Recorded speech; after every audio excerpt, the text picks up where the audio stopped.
ऐसे में क्या करें अब इन्वेस्टर्स और ट्रेडर्स इस अच्छा, मुझे लगा सवाल खत्म है। आइए आशीष और कुशल का स्वागत कर। नहीं, आपने काफी वर्ड्स ऑफ विजडम बताए और उससे थोड़ा क्या कह सकते हैं, सांत्वना मिली है।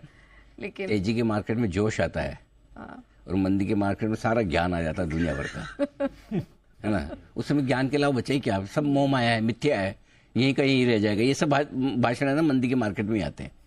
तो वो रियल लाइफ में भी यही होता है। एग्जैक्टली, ये रियल लाइफ ही है। हाँ, तो ऐसे में सिंपल सी चीज है, जब भी टफ सिचुएशन होती है सब एक ही काम करना, शांत रहिए, कुछ नहीं, दिस शैल टू पास। अगर मार्केट में टाइमिंग गलत होगी तो उसका एक ही सोल्यूशन है, अगर गलत टाइमिंग से आपको निकलना है तो उतना ही ज़्यादा टाइम देना पड़ेगा। ये अगर आपने 23,000 पे एंट्री की होती तो आज आपको इतना पैनिक नहीं है, लेकिन 26,000 पे एंट्री की तो आपका पैनिक अलग है। करेक्ट। तो एक गलती आपकी हो गई कि 26,000 पे हुई, चलो मान लिया हमने गलती कर दी, लेकिन अब दूसरी गलती हम पैनिक करके निकल जाएंगे तो हो जाए। तो सिर्फ ये हो सकता है कि 26,000 आने में आपको 3 महीने लगे, 2 महीने लगे, 6 महीने लगे, 1 साल लगे, वो नहीं पता। लेकिन अगर किसी का व्यू है कि नहीं 26,000 लाइफ में कभी वापस नहीं आएगा, तब तो उसको सब बेच ही देना चाहिए।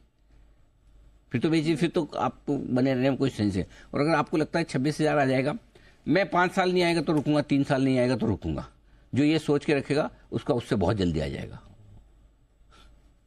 जिसको 3 हफ्ते में चाहिए उसके लिए दिक्कत है।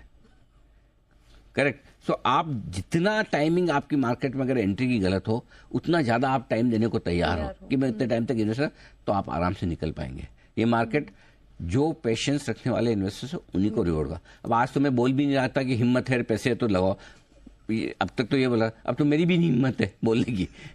जिसके पास हिम्मत है या पैसे है उनको क्या बोलूं, मेरी भी हिम्मत नहीं है बोलने की, राइट। मतलब और कब तक आदमी कोई लगाएगा। प्रॉब्लम दूसरी एक और पूछा क्या है, मार्केट में करेक्शन भी तभी आता है जब आपके सारे पैसे लग जाए। जब तक फुली इन्वेस्टेड नहीं हो तब तक करेक्शन आते नहीं। सो एक तरफा ये जो गिरावट हो रही है उसमें आप शांत रहें, अपने पोर्टफोलियो का रिस्क मैनेजमेंट करें।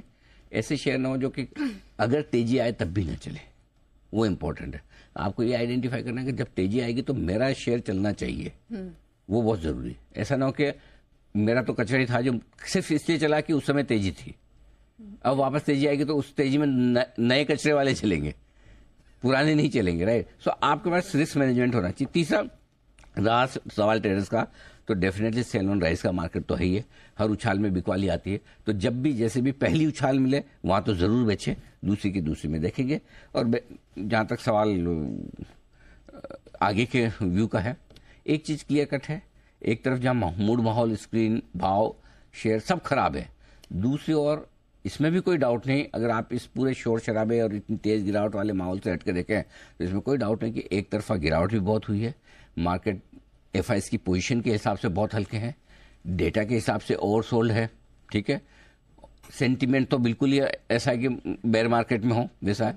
सो वो सारी चीजें ये भी बता रही कि किसी भी वक्त उछाल भी आ सकता है, और ऐसे में आपको बहुत सावधान रहना है। वोलेटिलिटी यहाँ से बढ़ेगी और अच्छी खासी बढ़ेगी, एकदम से तेज उछाल आएगी, आपको लगेगा पैनिक खत्म हो गया, जैसे आज सुबह एक बार लगा, लेकिन वापस से ऐसा धुलाई होगी कि आपको लगा। सो ये जब तक 2-3 बार मार्केट जोर से ऊपर नीचे नहीं होगा, एक्सट्रीम वोलेटिलिटी नहीं होगी बाजार में, जब तक 1-2 बार शॉर्ट करने वाले लोगों के स्टॉप लॉस ट्रिगर नहीं होंगे, तब तक बाजार बेस बनाकर ऊपर नहीं आएगा, ये ध्यान में रखिए। तो उस दिन का इंतजार कीजिए। वो दिन कब है, आज है, कल है